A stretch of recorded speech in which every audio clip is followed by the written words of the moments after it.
সকলকে নমস্কার। Farmer SK চ্যানেলে সকলকে স্বাগত জানাই। আলু গাছের বয়স যদি 70 থেকে 80 দিন হয়ে যায় আর আলু যদি ঠিকঠাক সাইজ না হয়, অর্থাৎ আলু যদি এখনও ছোট হয়ে থাকে, তাহলে আজকের ভিডিওটি শুধু আপনার জন্য। এই ভিডিওতে এমন একটা সার ও ভিটামিনকে নিয়ে আলোচনা করা হবে যা আপনার আলুর সাইজকে গ্যারান্টি বৃদ্ধি করবে। ভিডিওটি সম্পূর্ণ দেখবেন, আর যদি ভালো লাগে অবশ্যই একটা লাইক করবেন এবং নতুন হলে সাবস্ক্রাইব করতে ভুলবেন না। 70 থেকে 80 দিনে আলু গাছের বয়স মানে আলুর সাইজ বড় হয়ে যাওয়ার কথা। কিন্তু এই সময় যদি আলু ছোট থাকে, আলু যদি না বাড়ে, তাহলে তার পেছনে অনেকগুলো কারণ থাকতে পারে।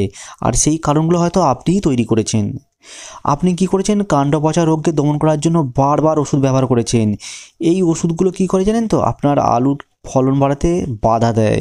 এই ওষুধগুলো গাছের শিরা উপশিরাগুলোকে ব্লক করে দেয়, শক্ত করে দেয়। ফলে সঞ্চয়ের রাস্তাগুলো বন্ধ হয়ে যায়। ফলে কি হয়? ছোট ছোট আলু তৈরি হয়।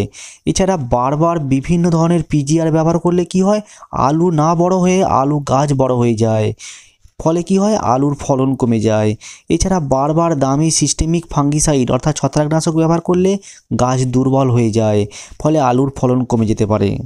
যাই প্রবলেম থাক, প্রত্যেক জিনিসেরই সমাধান আছে। তাই আপনার আলু জমিতে যদি 70 থেকে 80 দিনের যদি আলু গাছের বয়স হয়, আর এই সময় যদি আপনার আলু গাছ এখনও সবুজ থাকে, তাহলে আপনি এই ওষুধটা একবার ব্যবহার করুন। আপনার আলু অবশ্যই প্রমাণ সাইজ হয়ে যাবে এবং আলুগুলো খুব বড় বড় হয়ে যাবে। তবে অবশ্যই নিয়ম মেনে চলতে হবে, তবেই আপনি কাজ পাবেন, তা না হলে কাজ পাবেন না।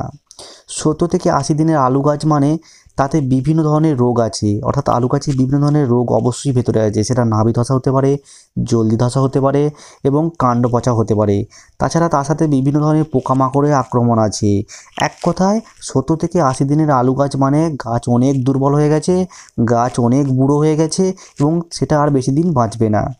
তাই এই সময় এমন একটা খাবার দিতে হবে যেটা গাছের পছন্দ, অর্থাৎ গাছ প্রচুরভাবে সেটা পছন্দ করে এবং গাছ ভালোভাবে খেতে পারবে সেই খাবারকে। আমরা সকলেই জানি যে গাছের প্রিয় খাবার হলো এনপিকে, অর্থাৎ নাইট্রোজেন, ফসফরাস আর পটাশ।